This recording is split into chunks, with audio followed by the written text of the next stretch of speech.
Government ஹாஸ்பிட்டல்ல மருந்து கரெக்டான நேரத்துல சப்ளை ஆக மாட்டேக்கு, குறைஞ்ச சப்ளை தான் இருக்கு அப்படின்னு சொல்லிட்டு சிஏஜி ரிப்போர்ட் சொல்லுது. அது மட்டும் இல்ல, there are deficiencies such as procuring of short expiring drugs. அதாவது ஒரு ட்ரக்கோட எக்ஸ்பைரி டேட் 1 வருஷம்னா இவங்களுக்கு 6 மாசம் எக்ஸ்பைரி ஆனதுக்கு அப்புறம் தான் வருது. இது மாதிரி ஷார்ட் சப்ளை பண்ணவங்கள பிளாக் லிஸ்ட் பண்ணல அப்படின்னும், குவாலிட்டி சரியில்லை அப்படியும் சிஏஜி ரிப்போர்ட் சொல்றது.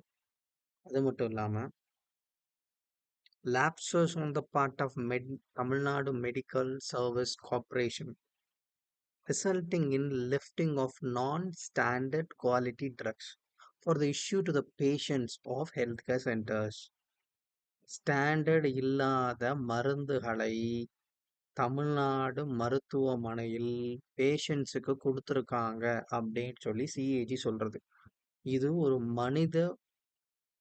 மனிதத்துவம் மீறல். இது இதற்கு அரசு என்ன பதில் சொல்ல போகுது?